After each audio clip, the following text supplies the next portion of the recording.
Hello നമസ്കാരം. അപ്പോൾ നമ്മുടെ ഓണായി. അപ്പോൾ എല്ലാവർക്കും ആദ്യം തന്നെ ഓണത്തിൻ്റെ ആശംസകൾ നേരാണ്. ഈ ഓണമായി ബന്ധപ്പെട്ട് മലയാള സിനിമയിൽ വീണ്ടും വലിയ വലിയ റിലീസുകൾ വന്നിരിക്കുകയാണ്. അതിൽ ഞാൻ ഇന്ന് ആദ്യമായിട്ട് കണ്ട പടമാണ് നമ്മുടെ ടോവിനോൻ്റെ ARM വിശേഷങ്ങളാണ് ഞാൻ നിങ്ങളായിട്ട് പങ്കുവെക്കുന്നത്. ARMൽ ടോവിനോ, അതേപോലെ ജിതിൻ ലാലാണ് അതിൻ്റെ ഡയറക്ടർ. നമ്മുടെ വേൾഡ് മലയാളി സർക്കിളിൽ നമ്മുടെ ഫേസ്ബുക്ക് കൂട്ടായ്മയിലൊക്കെ ഉള്ള ആൾ പോസ്റ്റ് ഇട്ടുണ്ടായിരുന്നു ആളുടെ ആദ്യത്തെ പടമാണെന്നൊക്കെ പറഞ്ഞ്. എന്തായാലും ഒരു ബിഗിനർ എന്ന ലെവലിൽ നമ്മൾ ആളെ നോക്കി കാണുമ്പോൾ ആളുടെ ഫസ്റ്റ് പടം തന്നെ സൂപ്പർ എന്ന് വേണമെങ്കിൽ പറയാൻ പറ്റും. അതേപോലെ എടുത്തു വെച്ചിട്ടുണ്ട്. പിന്നെ ഇതിൽ ടോവിനോ ട്രിപ്പിൾ റോളാണ്. പിന്നെ ഒരുപാട് സിനിമകളുടെ റെഫറൻസ് നമുക്ക് ഈ സിനിമകളിൽ കാണാൻ പറ്റും. വോയിസ് ഓവർ നമ്മുടെ ലാലേട്ടൻ്റെ വോയിസ് ഓവറൊക്കെ അതിലുണ്ട്. അപ്പോൾ നിങ്ങളെല്ലാവരും ഈ പടം പോയി കാണണം എന്നാണ് ഞാൻ പറയാൻ പറ്റുക. പിന്നെ ഫസ്റ്റ് തന്നെ ആ ഇൻട്രോ സീനും അതൊക്കെ ഒരു രക്ഷയില്ല. ഫൈറ്റ് നമ്മൾ ടോവിനോൻ്റെ കള സിനിമ കണ്ടിട്ടുണ്ടാവും, അതിലേപോലെ തന്നെ ഉള്ള ഫൈറ്റുകളാണ് ഇതിൽ. അതേപോലെ വീഡിയോഗ്രാഫി എന്ന് പറയുന്നത് എക്സലന്റ്. ഇവരൊക്കെ പേരെടുത്ത് പറയണം, അതായത് ഇവരൊന്നും പേരെടുത്ത് പറയാൻ പറ്റില്ല. അപ്പോൾ ഞാൻ എന്തായാലും ഈ പടത്തിലെ മെയിൻലി എടുത്തു പറയേണ്ട ആൾക്കാരെന്ന് പറയുന്നത് ഒന്ന് സ്റ്റണ്ട്. ആ ഒരു ഡിപ്പാർട്ട്മെന്റ് കൈകാര്യം ചെയ്തവരെ നമുക്ക് എടുത്ത് തന്നെ പറയണം, പേരെടുത്ത് പറയേണ്ട രക്ഷയില്ല. അതുപോലെ എഡിറ്റിങ്, അതുപോലെ ക്യാമറാമാൻ, ഇവരൊക്കെ എന്തായാലും നമുക്ക് എന്തായാലും ഈ കാസ്റ്റ് ആൻഡ് ക്രൂവിനെ നമുക്ക് എന്തായാലും പരിചയപ്പെടും.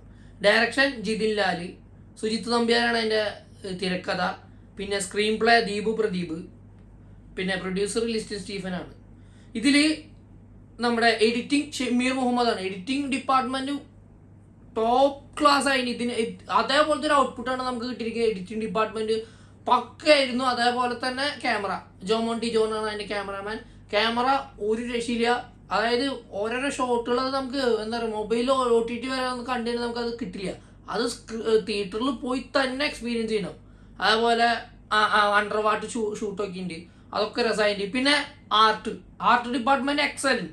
അതായത് ഒന്നും പറയാനില്ല. അതായത് മലയാള ഇൻഡസ്ട്രിയെ ഒരു ചെറിയൊരു ഇൻഡസ്ട്രിയാണ്. ആ ഒരു പരിമിതിയിൽ നിന്നുകൊണ്ടാണ് ഈ പടം ചെയ്തതെന്നും കൂടി നമ്മൾ പരിശോധിക്കുമ്പോൾ അപ്പോഴാണ് നമ്മുടെ ഈ പറയുന്ന കാസ്റ്റ് ആൻഡ് ക്രൂവിൻ്റെ ഒരു എക്സലൻസ് നമുക്ക് ഫീൽ ചെയ്യുന്നത്.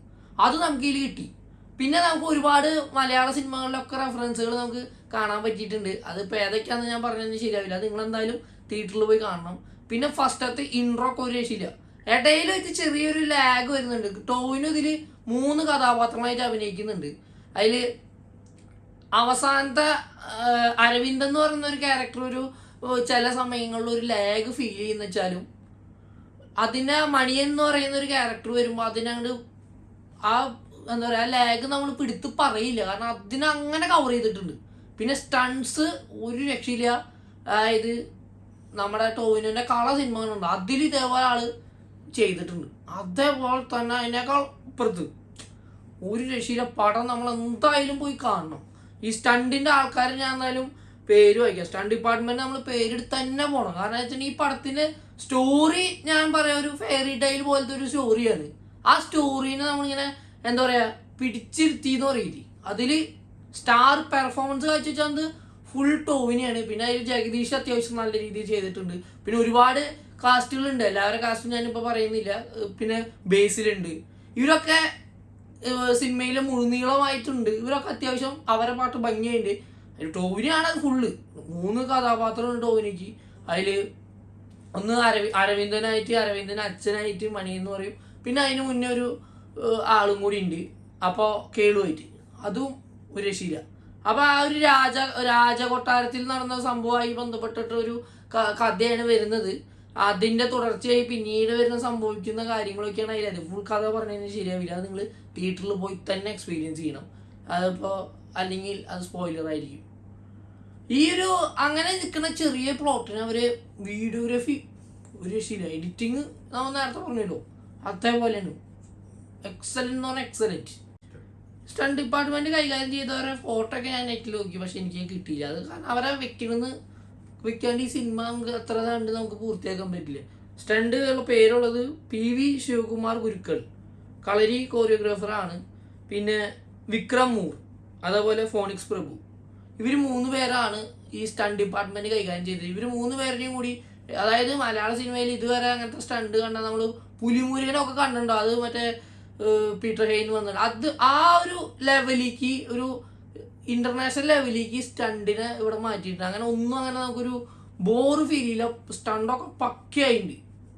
അതിൽ ടോവിനോന്റെ പെർഫോമൻസ് നമ്മൾ എടുത്ത് പറയണം. കാരണം വെച്ചിട്ടുണ്ടെങ്കിൽ ആളുടെ ഒരു കരിയർ ബെസ്റ്റ് പെർഫോമൻസ് തന്നെയാണ് ഇതിൽ കാഴ്ചവെച്ചിരിക്കുന്നത്. ടോവിനോന്റെ എനർജി അതാണ് ആ പടത്തിനെ നമ്മൾ അവസാനം വരെ എത്തിക്കുന്നത്. ആ ഫൈറ്റൊക്കെ ഒന്നും നമുക്ക് ഒന്നും പറയാൻ പറ്റില്ല. ആ കുതിരാമ വരുന്നൊരു രംഗമൊക്കെ ഉണ്ട്. അത് നമുക്ക് മറ്റ് പല സിനിമകളും നമ്മൾ കണ്ടിട്ടുണ്ട്. ഇങ്ങനെ എന്താ പറയുക, ഒരു കുതിരാമ വരുന്ന നായകൻ കുതിരാമ വരുന്ന ഒരു സീനൊക്കെ. ആ ഒരു സീനിന്റെ അതായത് പല പടങ്ങളും ഞാൻ ഇപ്പോൾ പറയുന്നില്ല, പക്ഷെ ഈ പടത്തിൽ എക്സലൻറ്റ്. അത് കഴിഞ്ഞ് പിന്നെ ഫൈറ്റ് ഉണ്ട്, കളരി പരിപാടികളൊക്കെ ഉണ്ട്. അത് നല്ല രീതിയിൽ ഇതാക്കിയിട്ടുണ്ട്. അപ്പോൾ ഈ ഓണം എന്തായാലും ഏറെ തന്നെയായിരിക്കും. ഏറെ ഓണം തൂക്കിയെന്ന് വേണമെങ്കിൽ പറയേണ്ടി വരും. കാരണം ബ്ലോക്ക് ബസ്റ്റർ ആയി എന്തായാലും ഈ അരവിന്ദൻ്റെ രണ്ടാം മോഷണം എന്തായാലും ഉണ്ടാവും എന്നുള്ളത് ഉറപ്പ്. അപ്പോൾ നിങ്ങൾ എല്ലാവരും ഈ സിനിമ പോയി കാണാം. എന്നിട്ട് നിങ്ങളുടെ അഭിപ്രായങ്ങൾ താഴെ കമൻറ്റ് ബോക്സിൽ കമൻറ്റ് ചെയ്യുക. അപ്പോൾ ഒരിക്കൽ കൂടി നിങ്ങൾക്ക് എല്ലാവർക്കും ഹാപ്പി ഓണം.